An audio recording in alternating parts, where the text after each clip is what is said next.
the networks under Red Mesa. The first thing that made me nervous wasn't the heat coming through the concrete. It was the Wi-Fi. There were 42 networks showing on my phone, all with different names, all with almost identical signal strength. And every one of them disappeared the moment I walked 20 yards away from an old concrete slab behind the house. 3 weeks later, a county detective showed me what had been underneath it. My name is Laura Bennett. I was 43 when this happened, and at the time I worked as an independent insurance adjuster in northern Arizona. After my mother died, I took several months away from Phoenix and rented a small house outside Cottonwood while I sorted through her estate and decided what I wanted to do next. The property belonged to a married couple named Dennis and Marlene Voss. They lived in Scottsdale and had bought the place years earlier as an investment. The house was a faded tan stucco ranch with a metal roof and a detached workshop surrounded by 5 acres of red dirt and juniper. About 60 yards behind it sat a concrete pad the size of a 2-car garage. Dennis said an old greenhouse had once stood there. For the first month, I barely noticed it. Then my home internet went down during a video call. While checking the available networks on my laptop, I noticed dozens of unfamiliar names: Desert 14, Node 8, C, Westlink 3, followed by strings of random letters and numbers. My nearest neighbor was nearly half a mile away, so the next afternoon I installed a Wi-Fi analyzer and walked the property. Near the house, the networks were weak. At the center of the concrete pad, almost all of them peaked. When I walked toward the wash, they dropped again. I repeated the test several times. The result never changed. That evening, I texted Dennis. "Do you have any network equipment on the property besides the router in the house?" He replied almost immediately, "No." "Why?" I explained what I had found. There was a long pause before his next message. "Probably the neighbors. Rural internet gets weird out there." It was a reasonable answer, except it didn't explain why the signals became strongest on an empty slab. 2 nights later, I woke around 3 a.m. because my bedroom was unusually warm. The air conditioner was running. I walked into the kitchen for water and noticed a faint orange glow through the back window. At first, I thought someone was on the property with a flashlight. Then I realized the light was coming from beside the concrete pad. A small metal box had been mounted to a fence post. I was positive it hadn't been there before. I stayed inside. By sunrise, the box was gone. There were fresh tire marks in the dirt behind the workshop. I called Dennis. He sounded irritated and claimed a utility contractor sometimes used an easement behind the property. When I asked which company, he said he couldn't remember. After that, I paid attention. Between 2 and 4 a.m., my internet often slowed while the unknown networks multiplied and changed names. One morning, I found fresh, disturbed dirt beside the slab. I told myself to stop obsessing. Then my dog started refusing to go near it. Molly, my 8-year-old cattle-dog mix, wasn't timid, but whenever we approached the concrete, she stopped. One afternoon, she planted her paws and growled at the ground. That was when I noticed the warmth. One section near the northern edge was noticeably warm through the sole of my shoe. I borrowed a thermal camera from a contractor I knew through work. The next morning, I checked the slab. There was a narrow, hot area, about 4 feet long. Not a vague patch, a straight line. I photographed it and sent the picture to Dennis. He called within 2 minutes. His tone had completely changed. "Laura, don't mess with that slab." I asked why. He said the old greenhouse had electrical lines underneath and that they might still be energized.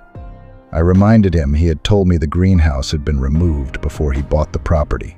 He went quiet. Then he said, "Just leave it alone. I'll have somebody look at it." That evening, a white utility van pulled into my driveway. There was no company logo.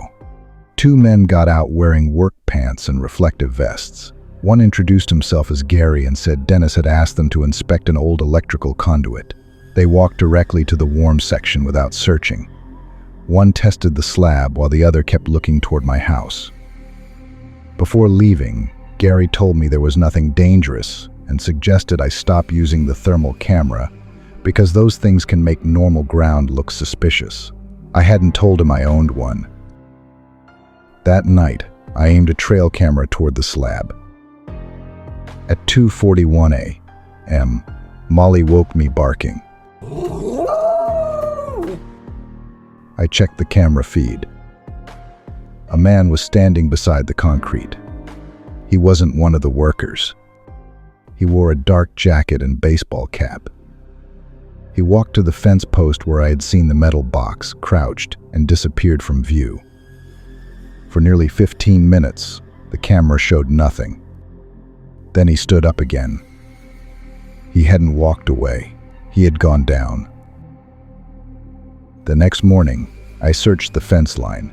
Hidden beneath a sheet of weathered plywood and red dirt was a steel hatch, no wider than a man's shoulders. I didn't open it. I called the Yavapai County Sheriff's Office. A deputy arrived around noon. I showed him the video, the thermal images, and the Wi-Fi readings. He called another unit. They opened the hatch. A metal ladder descended into darkness. The deputy sent me back to the house while additional officers arrived. What they found wasn't a military bunker or anything remotely supernatural. It was a concealed equipment room built inside an old underground water cistern. There were racks of computers, network switches, cellular modems, battery backups, ventilation fans, and dozens of small wireless devices. A conduit ran underground to the detached workshop, where investigators found that electricity had been bypassing the house meter. The room explained the heat in the networks. The reason it existed took another week. The previous owner had built the room for a small wireless internet business in the early 2000s. Dennis discovered it after buying the property and quietly rented access to it. The men using it were running a large theft operation. They bought stolen phones, laptops, tablets, and other electronics, altered identifying information, tested the devices through isolated networks, and resold them online through dozens of accounts. The constantly changing network names were part of their testing setup. The late-night visits were deliveries. The fake utility workers had been sent to make sure I hadn't found the entrance. The detail that stayed with me came from Detective Aaron Mills several days later. He asked when I had first noticed the networks. I told him approximately 6 weeks after moving in. He frowned and opened a folder. Inside were photographs recovered from one of the computers. The first showed my car in the driveway on the day I moved in. The second showed me carrying boxes into the house. The third was taken through my kitchen window. There were more than 30 photographs. Someone had been documenting my routine from the beginning. On a spreadsheet beside my name were notes about when I left for groceries, when I walked Molly, which nights I stayed up late, and which windows I usually opened. One column was labeled awareness. For the first several weeks it said low. After I texted Dennis about the networks, it changed to medium. After the thermal images, it changed to high. The final entry had been made the night before I called the sheriff. It contained only 4 words: move her before Friday. Detective Mills told me they never determined exactly what that meant. Maybe they planned to frighten me into leaving. Maybe they intended to manufacture a reason for Dennis to terminate my lease. Or maybe it meant something worse. Dennis eventually pleaded guilty to charges related to the illegal electrical connection and allowing the property to be used for criminal activity. Several other people were charged in the theft operation. I stayed in Cottonwood but moved into town. A year later, I drove past the property. The house was empty, the workshop demolished, and the slab gone.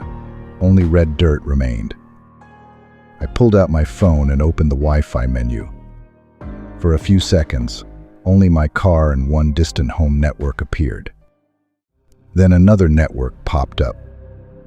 Its name was just 4 characters, LB43. My initials and the age I had been when I lived there. The signal disappeared before I could take a screenshot. Maybe it was coincidence, or an old device someone had forgotten to rename. I prefer that explanation, because the alternative is that whoever made the final entry in that spreadsheet was never arrested.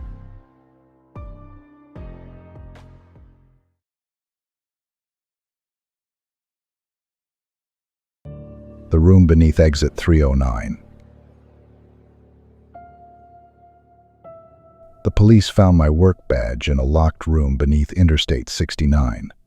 I had reported it missing 9 days before I ever went down there. Beside it were copies of 3 apartment keys, including mine, and 4 clear plastic bags with our names written on them.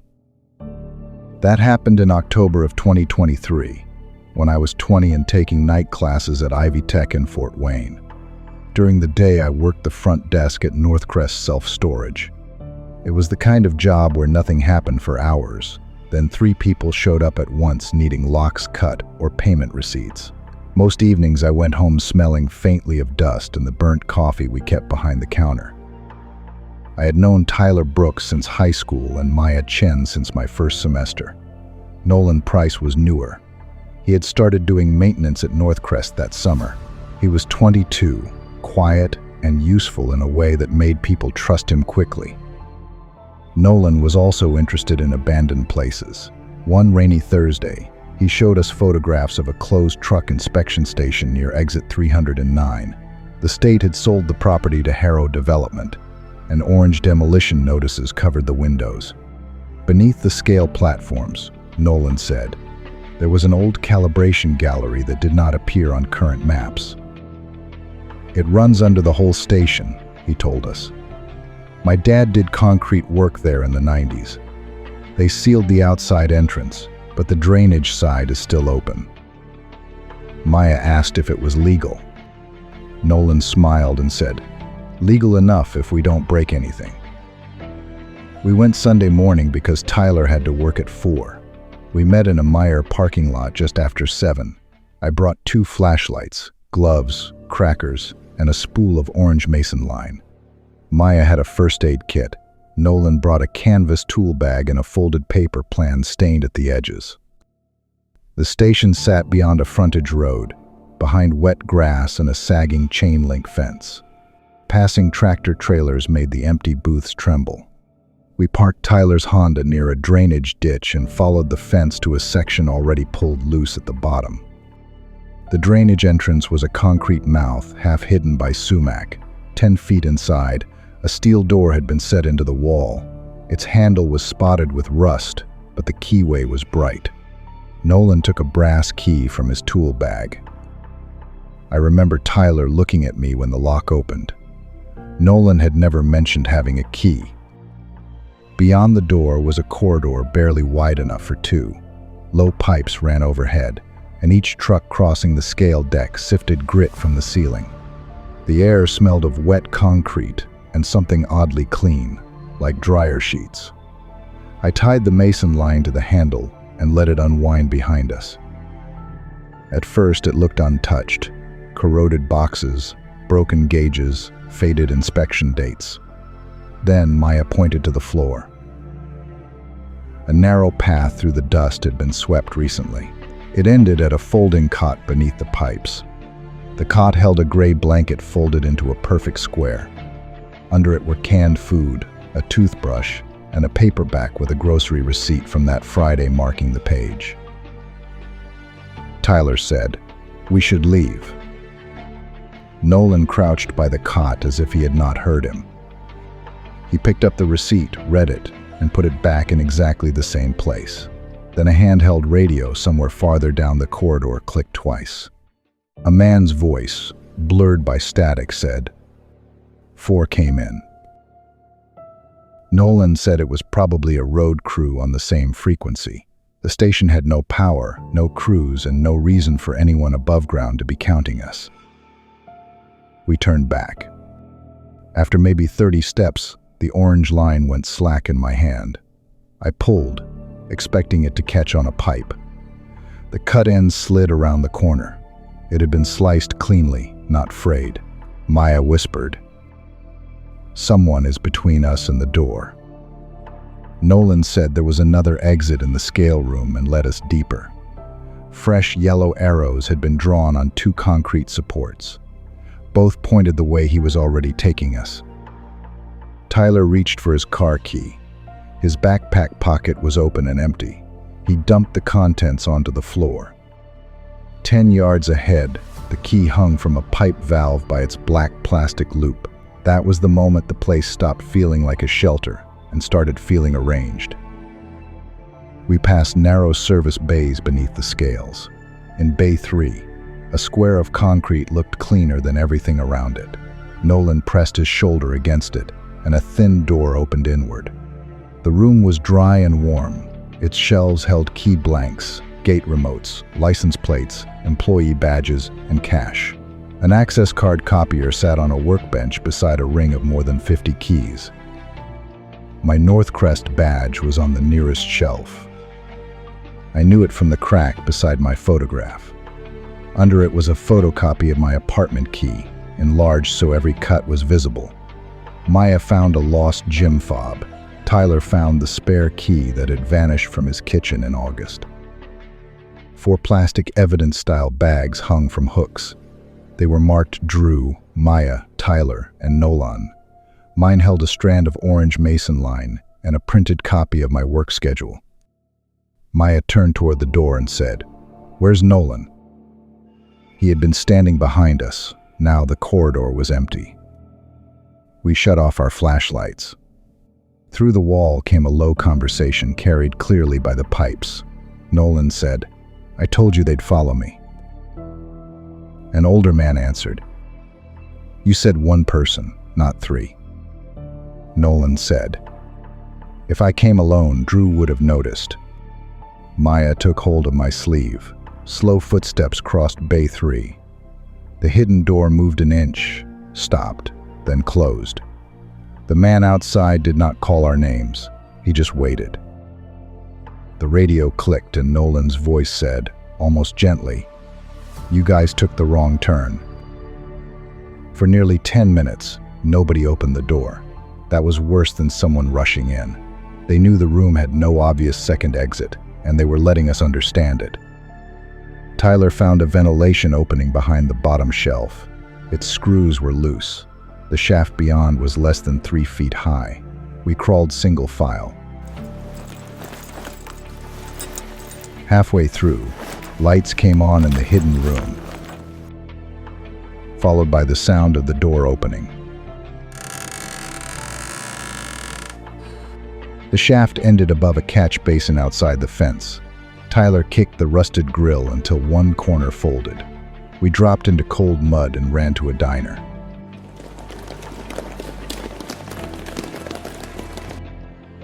The waitress locked the door and called 911. State police arrived in 12 minutes.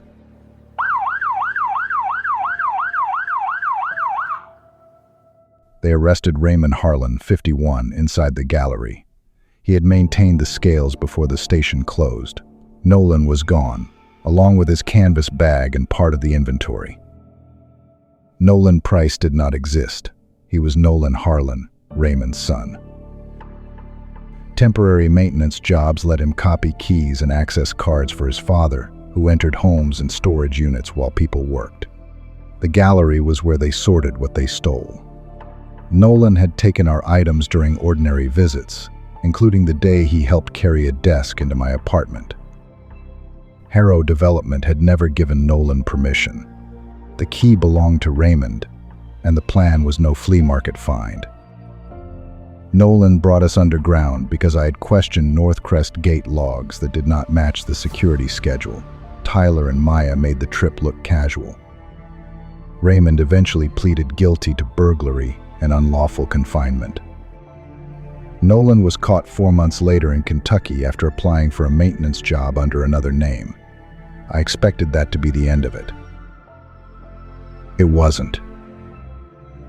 The following spring, a detective showed us property recovered from Raymond's house.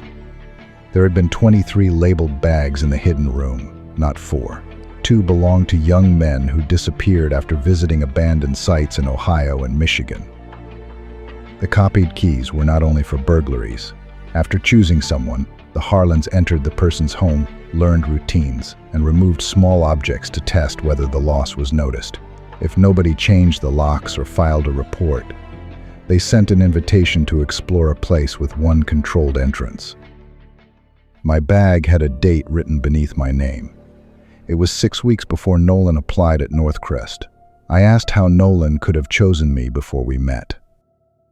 The detective turned over the photograph. On the back was my college emergency card, with my address and night schedule. At the bottom was the signature of the custodian who had collected those cards during a fire drill. The signature read Raymond Harlan. Nolan had not taken the maintenance job and then decided to use me. His father had selected me first. Nolan took the job because I was already on the list.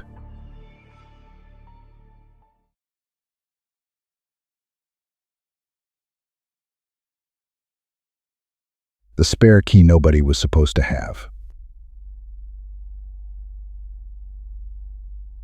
The police found the first photograph inside a plastic grocery bag hidden above my laundry room ceiling. It showed me asleep on my couch. The television was on, my reading glasses were on my chest, and the picture had been taken from less than 10 feet away. I live alone. My name is Diane Mercer. I was 52 when this happened.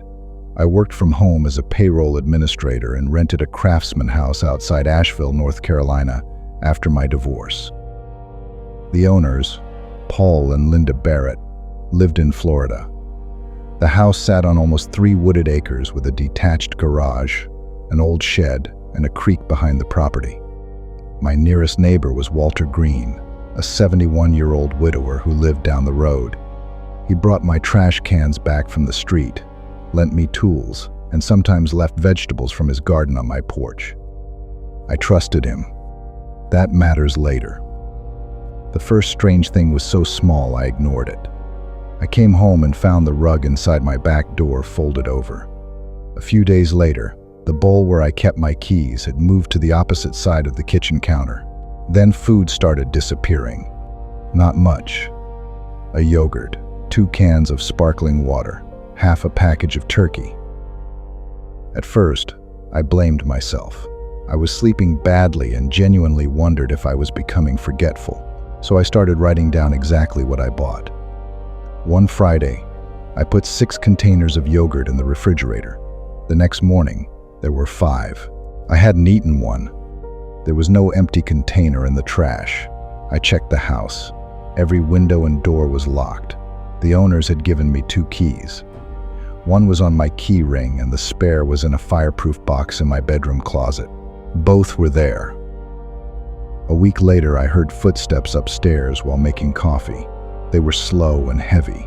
My bedroom and office were upstairs, and I had been downstairs for at least 20 minutes. I stood at the bottom of the staircase and called, "Hello?" No answer. I went up holding a kitchen knife. Both rooms were empty, but my bedroom closet door was open. That evening, Walter stopped by with a package that had been delivered to his house. I mentioned the noise. He smiled and said Linda's father used to complain about the same thing. Old houses make their own sounds, he told me. That explanation worked for about 3 days. Then I found a coffee mug in my dishwasher that wasn't mine. It was a heavy white diner mug with a faded blue stripe. I owned 4 mugs. None looked like it. I called Paul Barrett. He suggested it might have belonged to Linda's father. I told him I had emptied and cleaned every cabinet when I moved in. After a pause, Paul offered to have the locks changed. A locksmith came Monday and installed new deadbolts. I watched him open the packages. He handed me 3 new keys. I kept one, mailed one to the Barretts, and locked the 3rd in my fireproof box. For 9 days, nothing happened. On the 10th morning, there was a wet boot print on the hardwood outside my downstairs bathroom. Only one. The weather had been dry all week. I called the Buncombe County Sheriff's Office. Deputy Erica Sloan searched the house, garage, shed, and crawl space. She found no one and no forced entry. She suggested cameras. I installed 4. Front door, back door, upstairs hallway, and living room. For almost 2 weeks, they recorded nothing except me. But things started happening outside their view. My bedroom window would be open an inch. A towel from the upstairs bathroom would appear in the laundry basket. Once, I woke up with my bedroom door closed, even though I always slept with it open. It began to feel deliberate. Whoever was doing it wasn't stealing anything important. They were showing me that locks and cameras didn't matter. I stopped sleeping upstairs and moved to the couch. Walter became unusually helpful. He checked on me almost every day and offered to walk the property at night. Then his questions started bothering me. Did you sleep downstairs again? Were you home around 3 yesterday? Did the camera near the garage catch anything? I had never told him where the cameras were. I stopped discussing the situation with him. 3 nights later, my living room camera went offline at 1:12 a.m. The app woke me. I was on the couch directly beneath the camera. The other 3 feeds were working. I looked up. The status light above me was dark. Then I heard a scrape. Not upstairs. Inside the ceiling. It moved slowly from the living room toward the kitchen. I took my phone and went straight outside. I sat in my locked car and called 911. Deputy Sloan returned with 2 other officers. This time, one of them noticed a narrow access panel above shelves in the laundry room. I knew it was there, but I had assumed it was for plumbing. Behind it was a shallow service cavity between the floors. A person couldn't stand inside, but they could crawl. The officers found flattened insulation, bottled water, food wrappers, a flashlight, work gloves, and a plastic grocery bag. Inside were photographs. Some showed me cooking or working. Several showed me asleep. There were also handwritten notes recording when I left the house and when I usually went to bed. I spent the night at a hotel. The next morning, detectives found that the service cavity connected to an old laundry chute hidden behind a hallway cabinet. The shaft led to the basement utility room. The basement had an exterior coal door. From inside, it looked permanently sealed. Outside, it was hidden behind a lattice panel covered with ivy. Someone had recently installed a lock on it. None of my cameras covered that side of the foundation. Police placed a hidden motion camera near the entrance. For 2 nights, nothing happened. On the 3rd night, at 2:26 a.m., a man came out of the woods carrying a backpack. He removed the lattice, unlocked the coal door, and crawled inside. Deputies were waiting. It wasn't Walter. The man was Kevin Rusk, 46, a maintenance contractor who had worked on the house before I moved in. I had met him once the previous year when the upstairs toilet leaked through the kitchen ceiling. He had spent 3 days repairing it. I barely remembered him. Police found keys, photographs, and small items from my house in his truck. The new locks hadn't stopped him because he never used the doors. The mug was his. The missing food was his. The footsteps were probably him moving through the service spaces, waiting for me to leave a room. For the first time in months, everything seemed to have an explanation. Then Deputy Sloan asked me to come to the station. Kevin had admitted entering my house, but he said he hadn't discovered the hidden entrance himself. Someone had shown it to him. Years earlier, Kevin had repaired storm damage at Walter Green's house. Walter knew he also did maintenance for the Barrett property. One afternoon, Walter told him that Linda's father had created a hidden basement access during renovations in the 1980s. He even showed Kevin how to remove the lattice panel. Kevin remembered it years later. Walter denied knowing Kevin was entering my house, and police never found evidence that Walter had gone inside himself. but Paul Barrett gave detectives old maintenance emails. Whenever the property needed plumbing, painting, roofing, or repairs, Walter was often the person who recommended the contractor. Kevin had been one of those recommendations. So had the locksmith who changed my locks. Walter was never charged. I still live in the house. The Barretts filled the coal entrance with concrete and had the service cavity opened and rebuilt. Walter still lives down the road. We don't speak. Sometimes I see him beside his mailbox when I drive past. He gives me the same friendly wave he always did. I never wave back. I can accept that Kevin was a disturbed man who learned about a hidden entrance and used it. What I can't explain is one detail from his police interview. Kevin said Walter first showed him the cold door years before I moved in. At the time, the Barretts hadn't even decided to rent the house. According to Kevin, Walter pulled away the ivy, pointed to the hidden entrance, and smiled. Then he said, "You never know when something like that might be useful."